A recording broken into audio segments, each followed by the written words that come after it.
Boa noite a todos. Vamos iniciando a nossa reunião semanal da nossa Casa Espírita Dr. Bezerra de Menezes.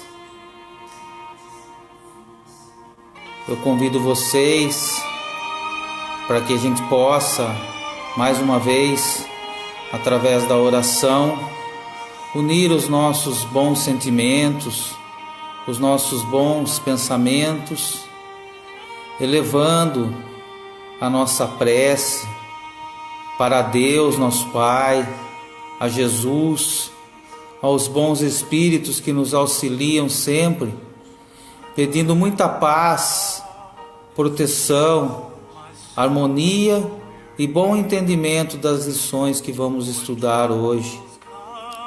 Vamos pedir a proteção da equipe espiritual da nossa casa, que nos envolva, que nos acompanhe, que nos ilumine, para que a gente possa tirar bom proveito das lições e para que nós sejamos fortes para aplicá-la na nossa convivência diária. Pai nosso que estais nos céus, santificado seja o vosso nome. Venha a nós o vosso reino e seja feita a vossa vontade, Pai, assim na terra como em todos os planos do universo. O pão nosso de cada dia nos dai hoje. Perdoa as nossas ofensas, assim como nós perdoamos aqueles que nos têm ofendido. Não nos deixes cair em tentações, mas liberta-nos do mal, para o teu reino, que é todo luz, poder, bondade e glória para sempre, Pai. Hoje nós falaremos do capítulo 17, Sede perfeitos, do Evangelho segundo o Espiritismo. O homem no mundo. Um sentimento de piedade sempre deve animar o coração daqueles que se reúnem sob os olhos do Senhor e imploram a assistência dos bons espíritos. Purificai, pois, vossos corações. Não deixeis permanecer nele nenhum pensamento mundano ou fútil. Elevai vosso espírito àqueles a quem chamais, a fim de que possam, encontrando em vós as disposições necessárias, lançar em profusão a semente que deve germinar em vossos corações, e nele gerar frutos de caridade e justiça.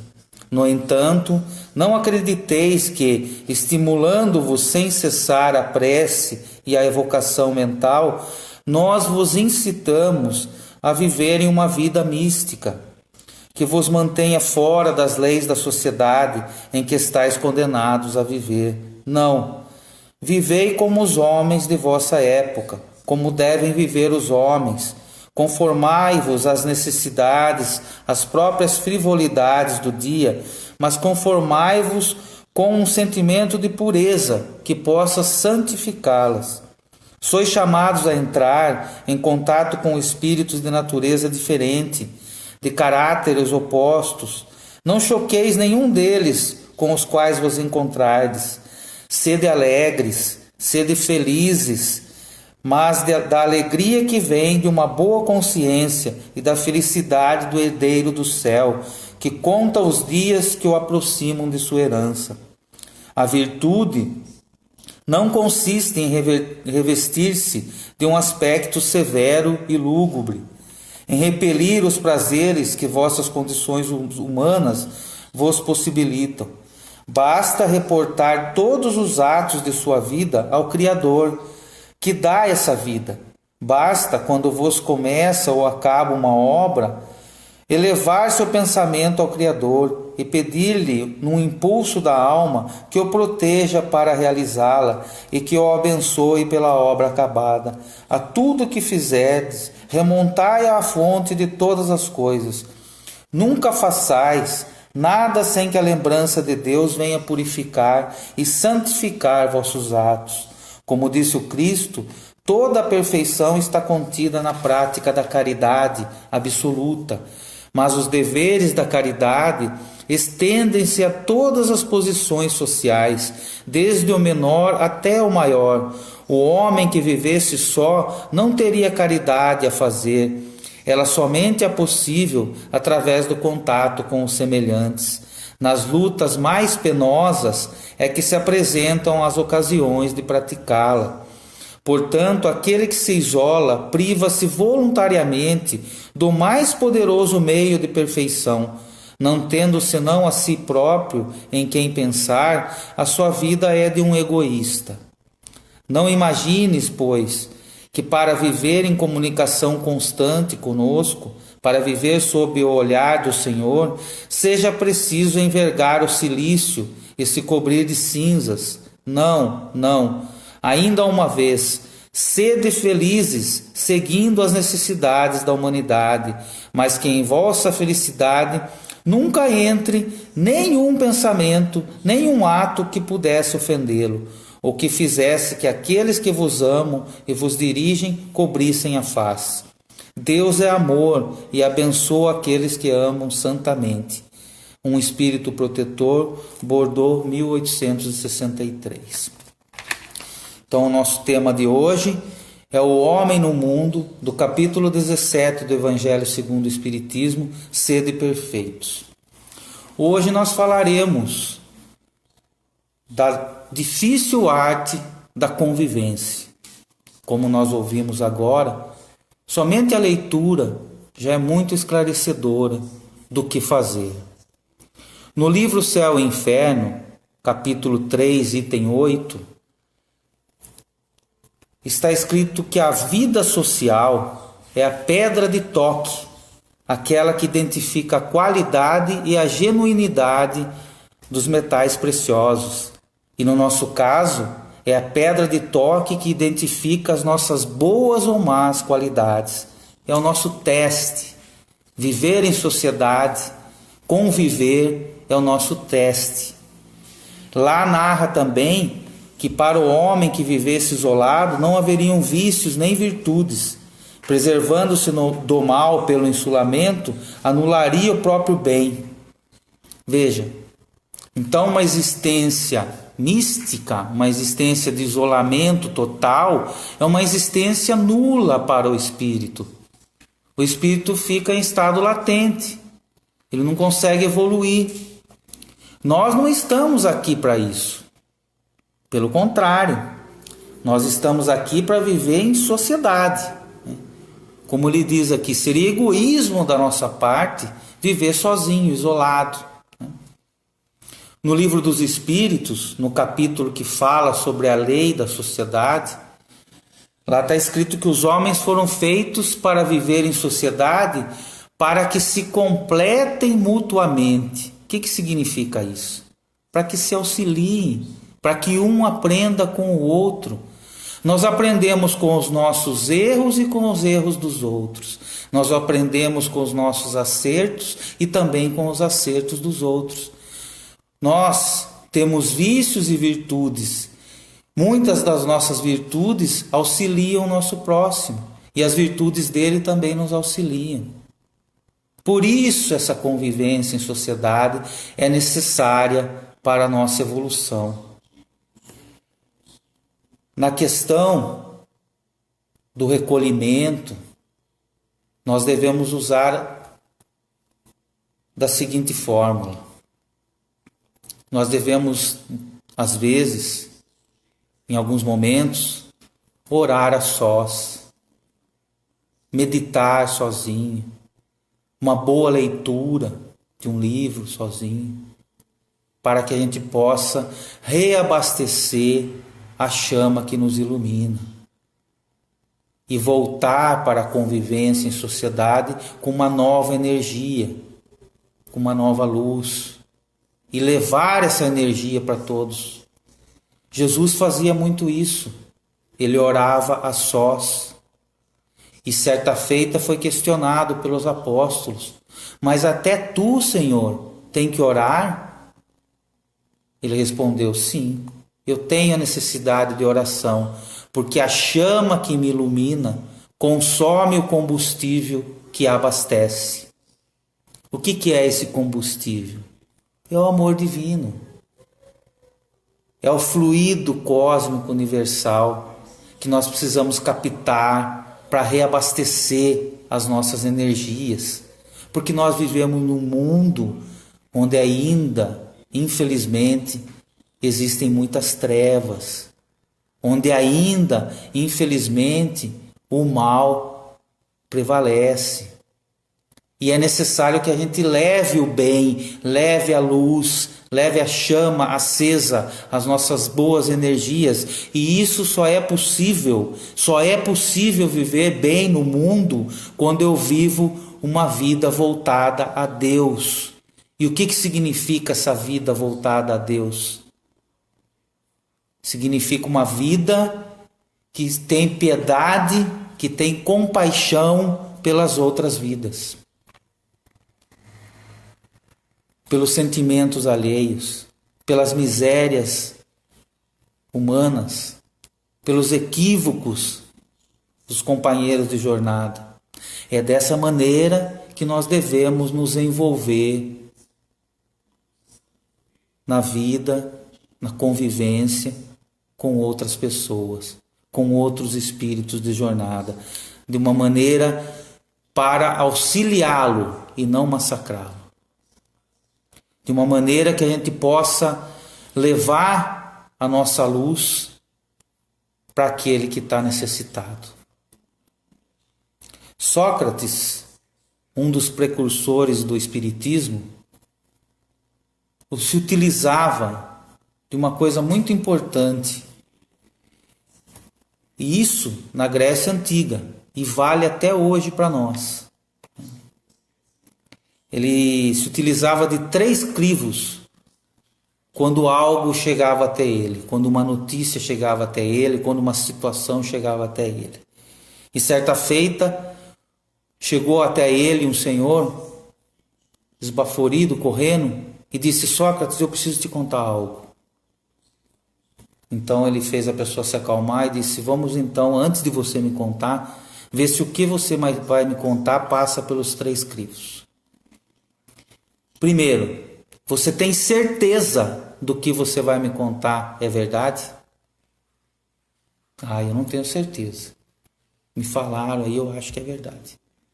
Você tem certeza do que você vai me contar é bom para mim, para você e para as outras pessoas? Também não tenho. E finalmente, você tem certeza que o que você vai me falar é útil para mim, para você e para as outras pessoas? Também não. Então não me conte, porque eu não quero saber. Vocês já imaginaram se a gente aplicar isso nas redes sociais, no Facebook, no WhatsApp? Isso é um antídoto para as fake news. Está vendo como os ensinamentos antigos, os ensinamentos da Grécia Antiga ainda valem para hoje? Está vendo como os ensinamentos de Jesus, do Evangelho, da doutrina espírita valem para o nosso dia a dia? Porque às vezes a gente acha que está tão distante isso do nosso dia a dia, da nossa realidade. Se nós aplicarmos isso, é um filtro. Nós vamos viver melhor. Quantas vezes nós não espalhamos um vídeo, passamos para frente um vídeo sem saber se é verdade, e sem querer nós magoamos alguém, nós atingimos alguém, nós alimentamos a maldade. Passamos para frente uma notícia falsa que pode prejudicar alguém. Nós devemos exaltar as qualidades do nosso próximo e não os defeitos. Exaltar aquilo que ele tem de bom, para que ele se anime em continuar se esforçando. Foi isso que Jesus disse naquela passagem que nós relembramos em algumas reuniões passadas sobre o cão morto na beira da estrada, né? Quando todo mundo sentia somente o mau cheiro, via só o lado ruim, Jesus disse o quê? Que belos dentes tem esse animal, mostrando que ele também tinha um lado bom. É isso que nós devemos fazer na nossa convivência, no nosso dia a dia.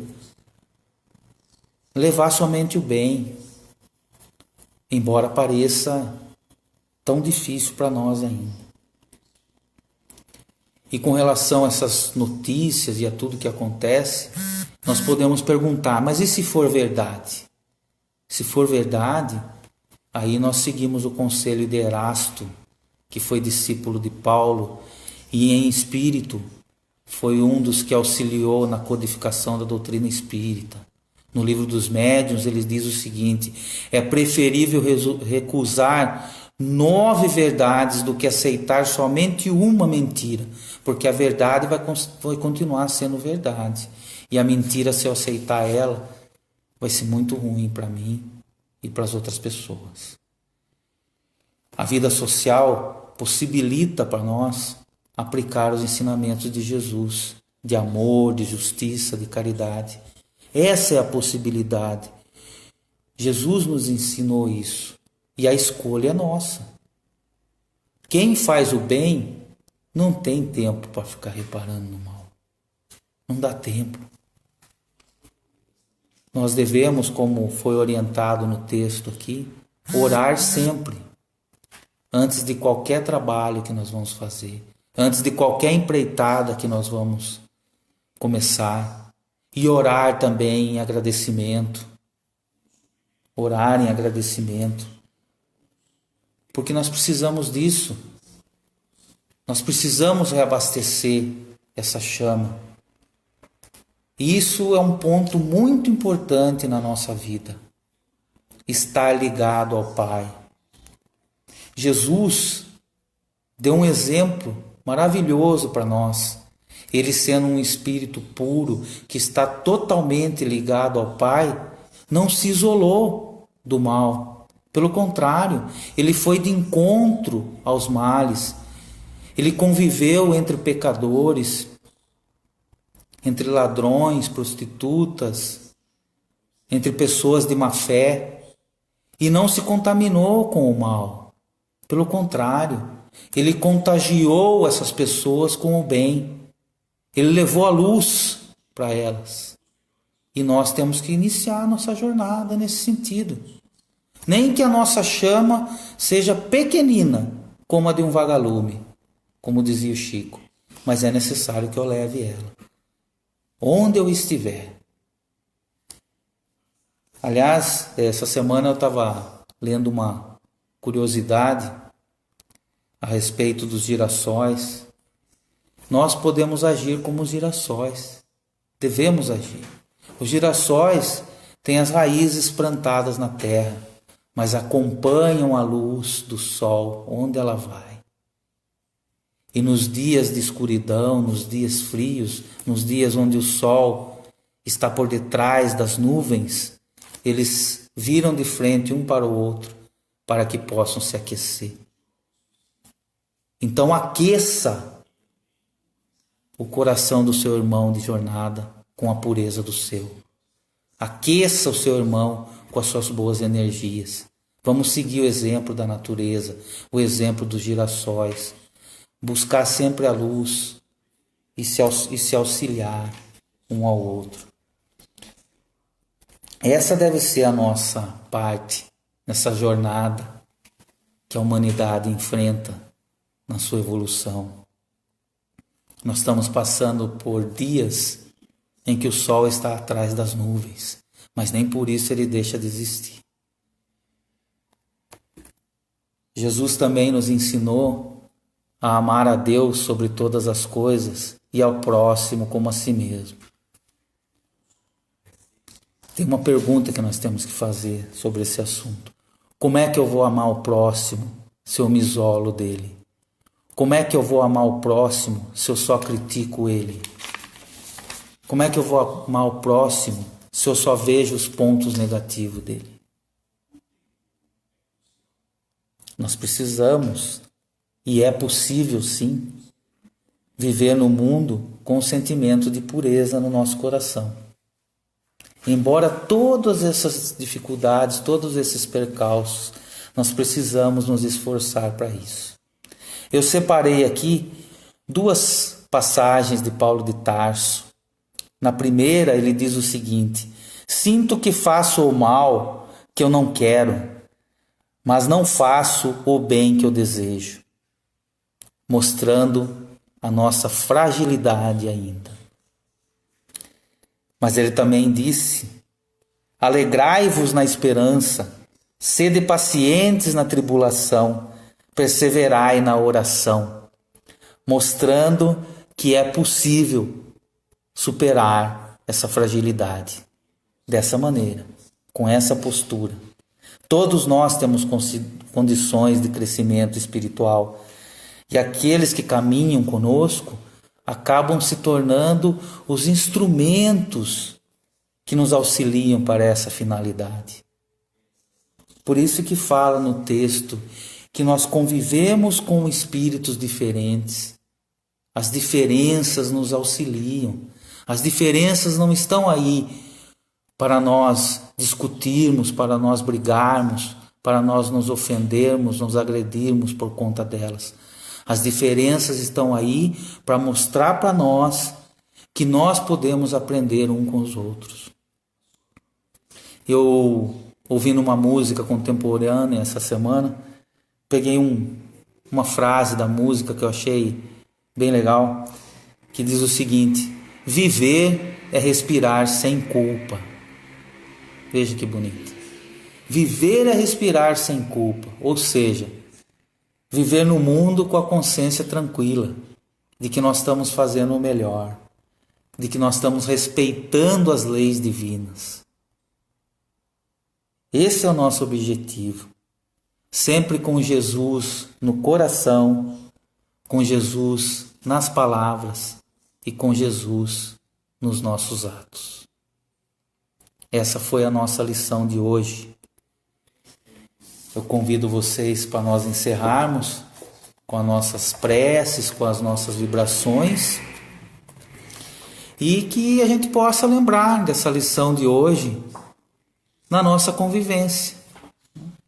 Parece até estranho falar de convivência no momento que nós somos forçados a um isolamento, mas esse isolamento não é total. Então, está na hora de nós começarmos a praticar. Está na hora de nós, ao invés de falarmos difícil arte da convivência, trocarmos pela bela arte da convivência, que vai nos ajudar muito. Vamos então, nesse momento, unir os nossos bons sentimentos e os nossos pensamentos em torno da prece. Vamos agradecer a equipe espiritual da casa, que muito nos auxilia. Vamos agradecer a Deus, nosso Pai, a Jesus e aos bons espíritos. E vamos pedir que ilumine o nosso lar, que fluidifiquem a nossa água, que apliquem em nós os passes renovadores, que a gente possa contar com essa ajuda para abastecer a nossa chama, a nossa energia, como foi dito na lição de hoje. Vamos pedir por todas as entidades sociais da nossa cidade, vamos pedir pelos trabalhadores, pelos voluntários e pacientes desses lares, vamos pedir pela nossa Santa Casa de Misericórdia, para todas as equipes de saúde que se encontram nas ruas, fazendo um belo trabalho, auxiliando a todos nós.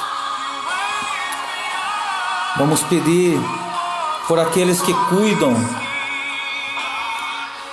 da nossa segurança. Vamos pedir por aqueles que cuidam da administração da nossa cidade.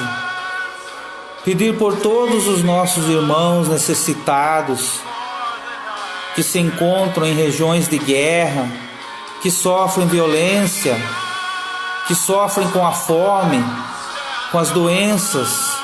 Pedir também pelos nossos irmãos desencarnados. Pedir pelo nosso Brasil. E finalmente, que a nossa prece, que as nossas vibrações se unam a de todos os nossos irmãos que oram pelo nosso planeta Terra. Pai nosso que estais nos céus, santificado seja o vosso nome, venha a nós o vosso reino, e seja feita a vossa vontade, assim na terra como em todos os planos do universo. O pão nosso de cada dia nos dai hoje, Pai. Perdoa as nossas ofensas, assim como nós perdoamos aqueles que nos têm ofendido. Não nos deixes cair em tentações, mas livra-nos do mal, para o teu reino, que é todo luz, poder, bondade e glória para sempre. Que assim seja, Pai. Muito obrigado a todos, que Deus nos abençoe mais uma vez, e se Ele nos permitir, nós estaremos juntos aqui na próxima segunda-feira às 8 da noite. Um grande abraço a todos vocês.